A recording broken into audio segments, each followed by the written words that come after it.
चलिए दोस्तों, जैसा कि हम फ्रांस की क्रांति इस चैप्टर को पढ़ रहे थे और कल जो है हमने इस चैप्टर में फ्रांस की क्रांति में हमने ये जाना कि क्रांति क्या होती है, क्रांति का मतलब क्या होता है। और इसके साथ हमने ये भी जाना कि फ्रांस में जो राजकोष था वो राजकोष किस तरह से खाली हुआ, फ्रांस में किसका शासन था और फ्रांस से संबंधित कुछ जानकारियों को हमने जाना।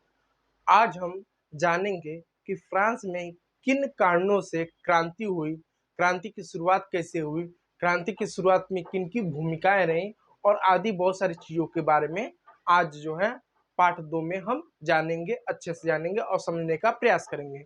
जैसा कि कल हमने जाना कि 4-5 कारणों से जो फ्रांस का जो राजकोष था वो खाली हो गया था। उन कारणों को मैं एक बार फिर संक्षिप्त में बता देता हूँ। जैसा कि 2 अरब लीवे का कर्ज था। आप जैसा कि जानते हैं कि जो ब्रिटेन और फ्रांस है वो एक साझा शत्रु है। ब्रिटेन फ्रांस उस समय साझा शत्रु थे और काफ़ी लंबे से चल रहे युद्ध की वजह से फ्रांस का वित्तीय संसाधन नष्ट हो गया, जिस वजह से उसको कर्ज लेना पड़ा। पहले से 2 अरब लीवे का कर्ज था, युद्ध की वजह से वित्तीय संसाधन नष्ट हुआ, 10 अरब लीवे का और कर्ज हो गया। 13 उपनिवेशों को आज़ाद कराने के लिए अमेरिका की मदद लिया फ्रांस ने, उस वजह से राजकोष खाली हुआ। कार्यालयों को चलाना, दफ्तरों को चलाना, सेना का रख रखाव, लोगों के पगार देना, इससे भी राजकोष खाली होना। और उसके साथ साथ क्या, फिजूली जो खर्चे हो गए, वर्साई के महल को सजाने में जो फिजूली खर्चे हो गए, इससे क्या होता था, फ्रांस का राजकोष खाली होता है। यानी इन सभी कारणों से क्या हमने जाना कि किस तरह से फ्रांस का जो राजकोष था वो खाली होता गया। अब जब यहाँ पर राजकोष जब खाली हो जाता है तो जो लुई सोलामी है वो क्या करता है, जो लुई सोलामी है वो क्या करता है उसको अब हम जो है जानते हैं। तो लुई सोलामी क्या करता है, राजकोष जब खाली हो जाता है तो क्या करता है, सोचता है कि चलो राजकोष खाली हो जा रहा है तो हम क्या करते हैं, टैक्स को बढ़ा देते हैं। टैक्स को क्या करते हैं, हम बढ़ा देते हैं और टैक्स के बढ़ाने से क्या होगा, फिर वापस से राजकोष खाली जो हुआ है वो भर जाएगा। तो वो क्या करता है, टैक्स को बढ़ाता है। और जब टैक्स को बढ़ाता है तो इससे बहुत सारी समस्याएं उत्पन्न होती है, जिससे फ्रांस में क्या करती है, क्रांति की शुरुआत होती है। तो सबसे पहले टैक्स को बढ़ाता है, तो बढ़ाने से क्या क्या समस्या उत्पन्न होती है उसको जानने के लिए सबसे पहले फ्रांसीसी समाज को जान लेते हैं कि फ्रांसीसी समाज कैसा था, फ्रांसीसी समाज की क्या विशेषताएं थी, क्या विविधताएं थी, इन सब चीज़ों को जान लेते हैं। देखिए, अब फ्रांसीसी समाज को लेने के लिए सबसे पहले हम भारत का समाज और फ्रांस का समाज में एक तुलना कर लेते हैं। भारत और फ्रांस का एक हम तुलना कर लेते हैं। जैसा कि भारत में क्या है, आपको ब्राह्मण है, क्षत्रिय है, ब्राह्मण है, क्षत्रिय है, वैश्य और शूद्र है, आपको देखने को मिलेंगे। जैसे भारत में क्या आपको ब्राह्मण, क्षत्रिय, वैश्य और शूद्र है, इस तरह के क्या आपको वर्ण व्यवस्था देखने को मिलेगी। ठीक उसी प्रकार फ्रांस में जो है वहां पर भी इस तरह की वर्ण व्यवस्था आपको देखने को मिलेगी, जिसको प्रथम स्टेट, उसके बाद द्वितीय स्टेट और तृतीय स्टेट के नाम से जानते हैं। यानी फर्स्ट स्टेट के नाम से, स्टेट के नाम से जानते हैं, स्टेट के नाम से जानते हैं, सेकेंड स्टेट के नाम से जानते हैं और थर्ड स्टेट के नाम से हम क्या इसको जानते हैं। अब जानते हैं कि फर्स्ट स्टेट क्या होता है। फर्स्ट स्टेट में जो होता था उसमें क्या पादरी वर्ग आते थे, जैसे जो चर्च के फादर हो गए, जो चर्च के फादर हो गए, या जो धर्म से संबंधित जो लोग होते थे, जो ईसाई धर्म से संबंधित लोग होते थे, जो ईसाई मिशनरी होते थे, जो चर्च के फादर होते थे, जो लोग आते थे। जैसे भारत में क्या सबसे ऊपर वर्ण व्यवस्था में हिंदू धर्म में ब्राह्मणों को रखा गया था, तो वहां पर फ्रांस में सबसे ऊपर किसको, पादरी वर्ग को रखा गया था। हमारे यहाँ भारत में दूसरे स्थान पर जैसे क्षत्रियों को रखा गया था, जिनका काम था शासन करना, राज्य व्यवस्था को बनाए रखना, कर वसूलना, राज्य की सुरक्षा करना, साम्राज्य का विस्तार करना इत्यादि इनका काम था। ठीक उसी प्रकार जो सेकेंड स्टेट था उसमें कुलीन वर्ग आते थे, इसमें पादरी वर्ग आते थे, पादरी वर्ग आते थे। तो इसमें कौन आते थे, इसमें जो है कुलीन वर्ग आते थे, कुलीन वर्ग आते थे। अब कुलीन वर्ग कौन वर्ग था, जो कुलीन वर्ग था इसको शासक वर्ग भी कहते थे, क्योंकि जो कुलीन वर्ग लोग होते थे इनका काम था फ्रांस में शासक करना, फ्रांस में कर को वसूलना, भेंट लेना, साम्राज्य का विस्तार करना, राज्य की सुरक्षा करना, इस तरह के कार्य कौन करते थे, कुलीन वर्ग करते थे। जबकि जो तीसरा स्टेट था, ये जो तीसरा स्टेट था, ये तीसरा स्टेट जो था आपका ये 3 भागों में बटा हुआ था। जो तीसरा स्टेट था ये 3 भागों में बटा हुआ था।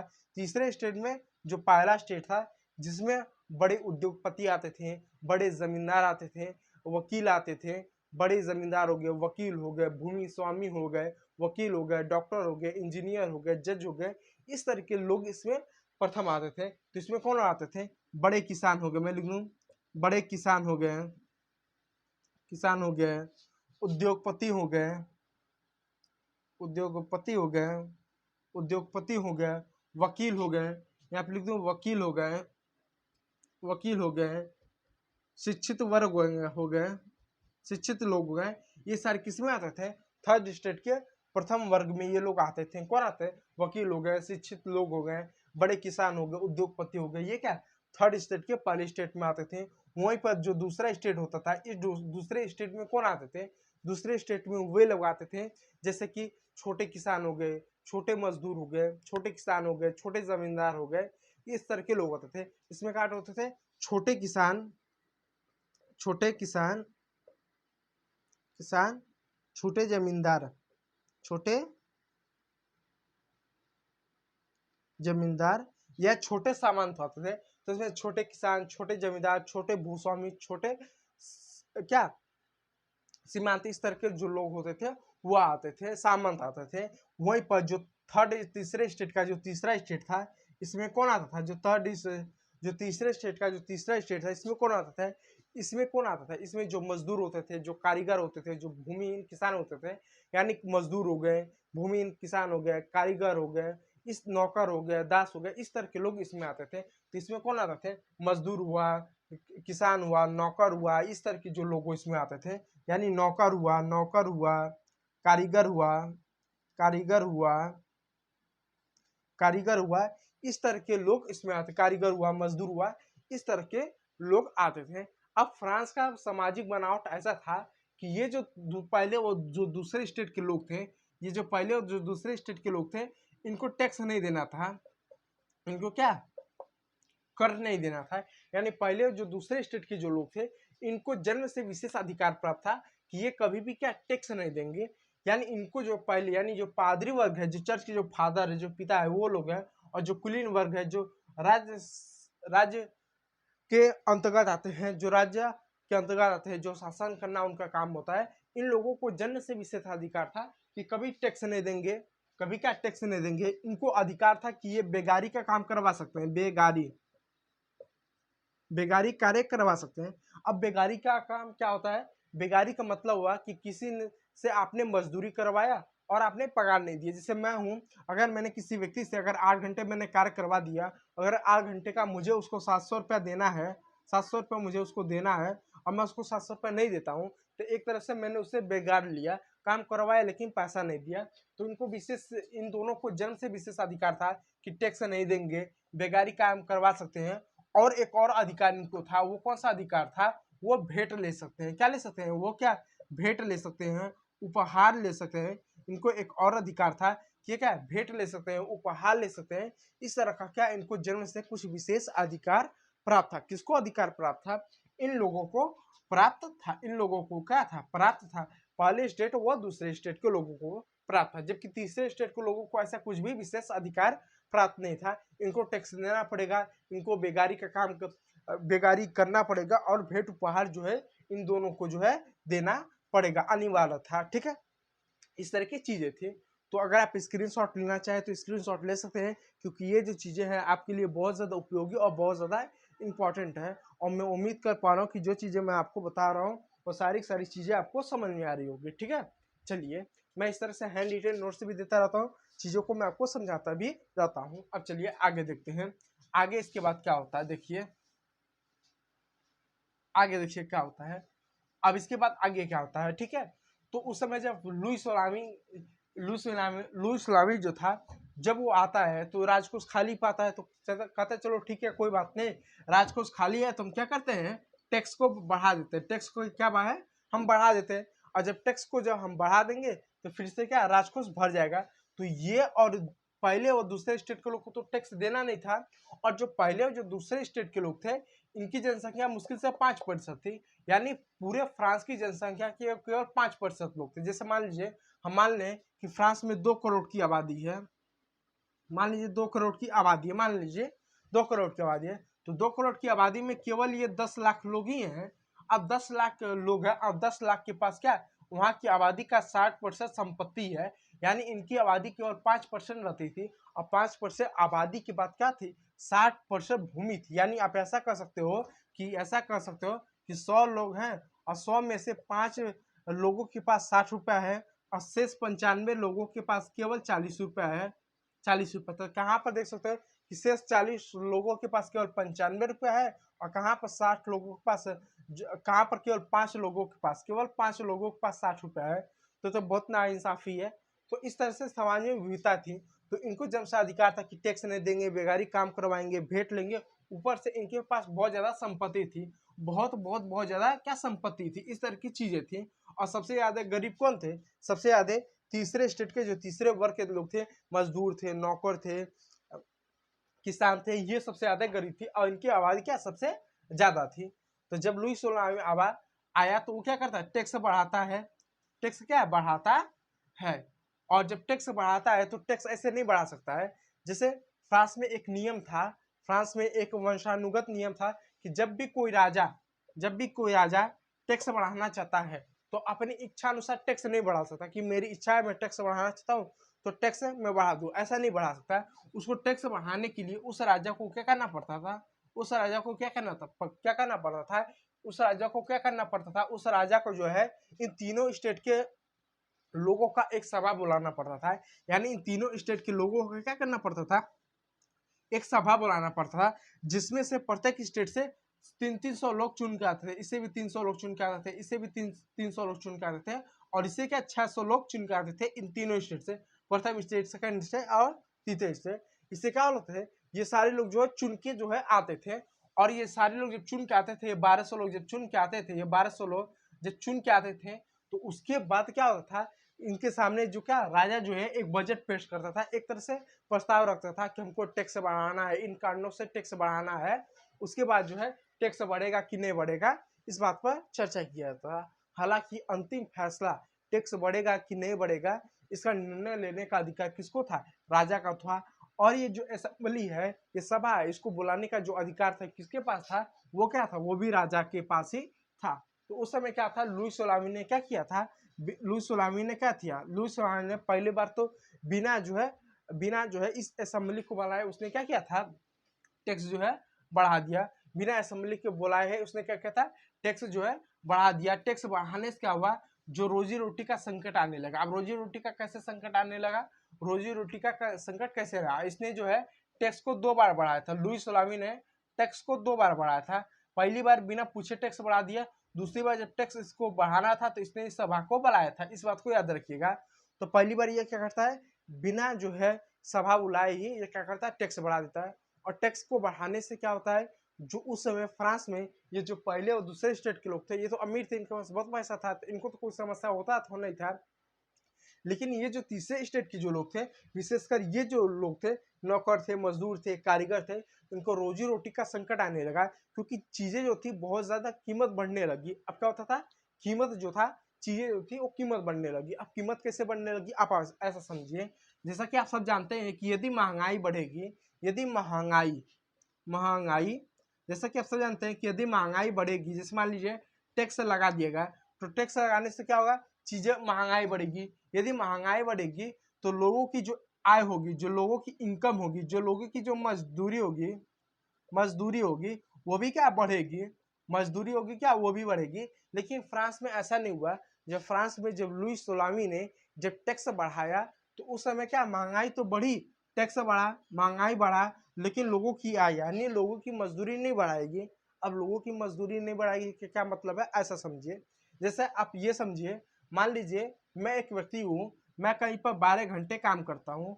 अगर मैं 12 घंटे काम करता हूँ, अगर वहां पर मुझे जो है महीने का जो है 15,000 रुपया सैलरी दी जा रही है, महीने का 15,000 रुपया सैलरी दी जा रही है, और मुझे लगता है कि महंगाई बढ़ रही है, और मुझे लगता है कि 12,000 में जो काम कर रहा हूँ, 12 घंटे जो मैं आपको सेवा दे रहा हूँ, 12 घंटे जो मैं काम कर रहा हूँ, उसके तुलना में मुझे जो सैलरी दी जा रही है बहुत कम है।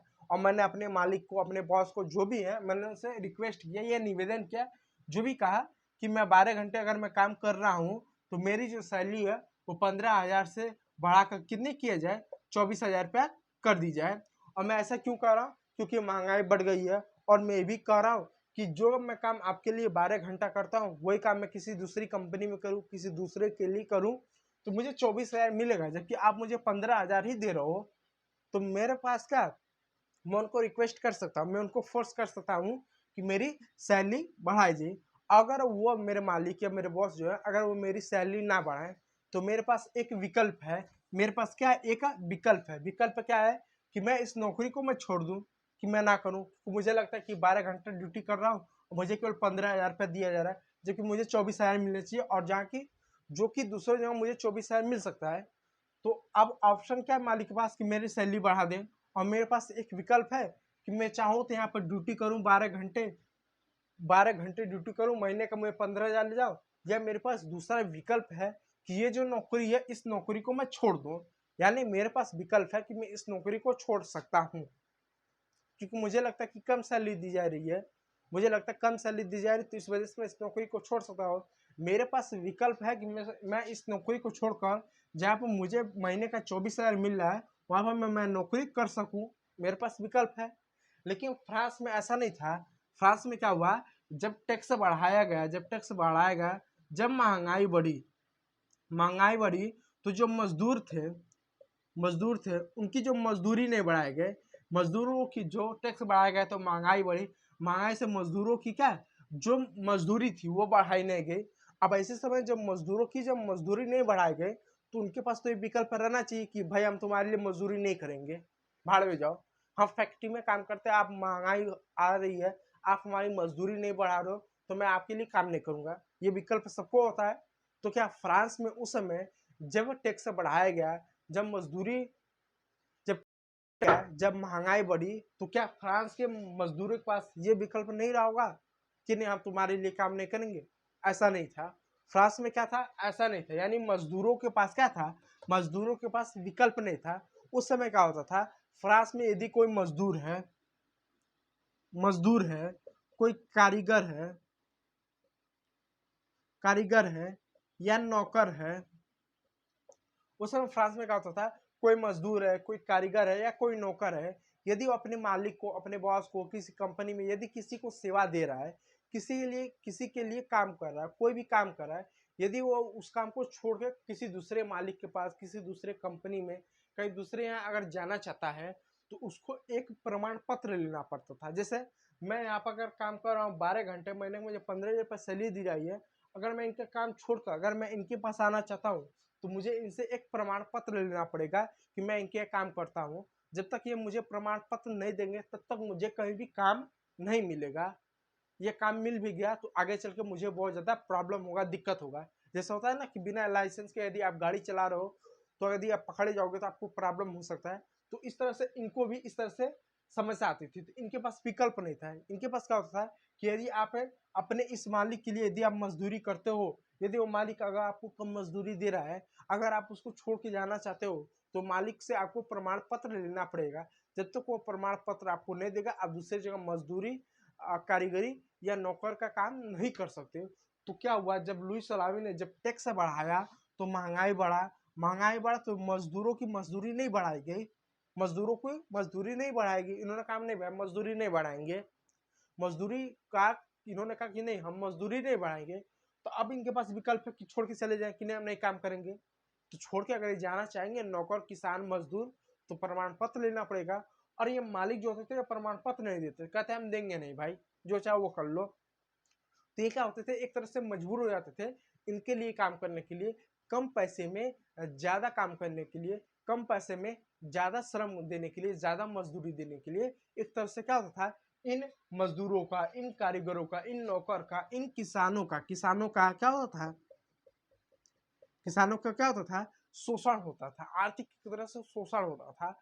और ये शोषण होता था जिससे इनके दिन और खराब हो जाते थे। ये शोषण होता था जिससे क्या होता है, उनकी स्थिति और खराब हो जाती थी। और स्थिति तब ज्यादा खराब हो जाती थी जब कभी फ्रांस में अकाल आ जाता था, कभी ओले गिर जाते थे। ओले यानी कभी बर्फ के छोटे छोटे टुकड़े गिर जाते थे, कभी बारिश हो जाता था, कभी टिड्डियों का डर आके फसल खराब कर जाता था। बारिश की वजह से फसल खराब हो गया, ओले की वजह से फसल खराब हो गया, किसी अन्य कारण की जब फसल खराब हो जाता था तो उस समय रोजी रोटी का और संकट हो जाता था, क्योंकि वहाँ पर अधिकांश लोग किसानी थे, अधिकांश लोग क्या होते थे, किसान होते थे। तो किसानों के लिए क्या था, जब प्राकृतिक आपदा आती थी, ओले आ जाते थे, बाढ़ आ जाता था, सूखा पड़ जाता था, टिड्डियों का डर आता था, जब फसल नष्ट हो जाती थी तो इनके लिए क्या होता था, और रोजी रोटी का संकट क्या उत्पन्न हो जाता था। इससे क्या होता था, अमीर और अमीर होता चला जाता था, अमीर और अमीर होता चला जाता था, गरीब और गरीब हो जाता था, अमीरों और गरीबों की खाई और चौड़ी हो जाती थी। तो किसानों के साथ इस तरह से आर्थिक शोषण होता था, किसानों के साथ इस तरह से समस्या होती थी कि जो कारीगर थे, जो फैक्ट्री में जो कारीगर थे, इनके साथ कमर तो मजदूरी ली जाती थी, कमर तो काम करवाया था, काम के घंटे निर्धारित नहीं होते थे, 15-15, 16-16, 18-18 घंटे काम इसे लिया था। उस समय क्या करता था, जो कारीगर थे, उनसे फैक्ट्री में 15-15 घंटे काम लिया थे। सुबह 7 बजे से लेकर रात 10-10 बजे तक इनसे काम लिया था, सुबह 5 बजे से लेकर रात 10-10 बजे तक इनसे काम लिया था, 16-16, 17-17 घंटे इनसे काम लिया था, और पगार बहुत कम दिया जाता था। इससे क्या होता था, लोगों की आर्थिक स्थिति खराब होती थी, रोजी रोटी का संकट होता था, लोगों का शोषण होता था, प्लस लोगों में एक असंतोष उठ जाता था, लोगों में एक गुस्सा, एक असंतोष क्या उठ जाता था। तो इस तरह से क्या महंगाई हुई, रोजी रोटी का संकट हुई, लोगों में एक तरह से असंतोष हुआ, लोगों में एक तरह से असंतोष हुआ। तो फ्रांस में जब टैक्स लुई सोलामी ने बढ़ाया, तो टैक्स बढ़ाने से रोजी रोटी का संकट हुआ, अन्य तरह की समस्याएं उठी।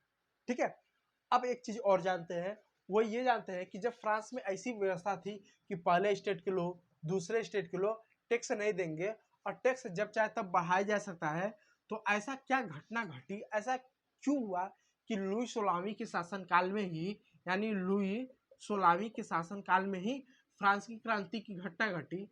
बात समझिएगा, जब फ्रांस का समाज की संरचना ऐसी है कि पहले स्टेट के लोग भाई टैक्स नहीं देंगे, दूसरे स्टेट के लोग टैक्स नहीं देंगे, केवल टैक्स ये तीसरे स्टेट के लोग को देंगे, तो ये तो काफी लंबे समय से चला आ रहा है, हजारों साल से चला आ रहा है। जब हजारों साल से जब चला आ रहा है, तो हजारों साल से जब चला आ रहा है, तो लोगों ने तब क्यों नहीं विद्रोह किया, क्यों लोगों ने 1789 में ही लोगों ने विद्रोह किया, उससे पहले भी तो कर सकते थे। क्या ऐसा था कि लुई सोलामी में उसी ने टैक्स बढ़ाया? क्या लुई सोलामी से पहले लोगों ने टैक्स नहीं बढ़ाया? क्या लुई सोलामी से पहले ये व्यवस्था ऐसी नहीं थी कि ये टैक्स नहीं देंगे, ये टैक्स नहीं देंगे? तो क्या लुई सोलामी से पहले जितने भी शासक थे, उनके समय विद्रोह क्यों नहीं हुआ? इसी के शासन काल में विद्रोह क्यों हुआ? विद्रोह इसी के शासन काल में क्यों हुआ? विद्रोह इसी के शासन काल में इस वजह से हुआ क्योंकि जो लुई सोलामी था, ये क्या था, ये कम उम्र का अनुभवीहीन शासन था। ये क्या था, कम उम्र का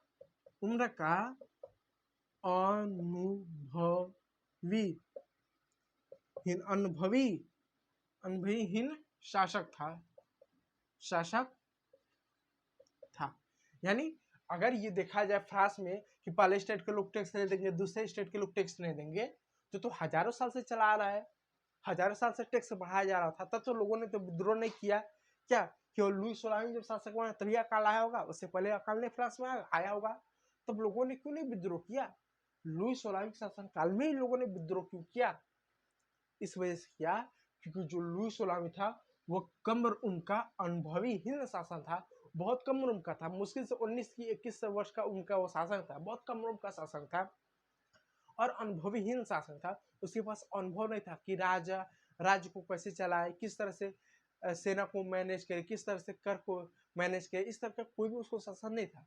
ये बात सही है कि प्राचीन समय वंशानुगत शासन था कि मेरे बाद मेरा बेटा राजा, उसके बाद उसका बेटा राजा, उसके बाद उसका बेटा राजा, इस तरह की चीजें थी। लेकिन जिसको भी राजा बनाया जाता था उसको राजकुमार कहते थे। जैसे मान लीजिए मैं इसको इरेज कर दूं, जैसे मान लीजिए ये राजा है, अभी ये राजा है, अब इनके जो है ये क्या है, ये 4 पुत्र है, ये क्या है, ये इनके जो है 4 पुत्र हैं। अब इनके ये 4 बेटे हैं, तो मान लीजिए इस बेटे को जो है राजा बनाना है, तो ये तो राजा है, इनके 4 बेटे हो गए। अब मान लीजिए इस भाई साहब को, इस बेटे को, दूसरे नंबर बेटे को मान लीजिए राजा बनना। हमारे भारत में प्रथा रही, जो पहला बेटा है, बड़ा बेटा, उसी को राजा रहेगा। मान लीजिए दूसरा बेटा है, इसको राजा बनना है आगे चल के, तो इसको राजकुमार कहा जाता था, राजकुमार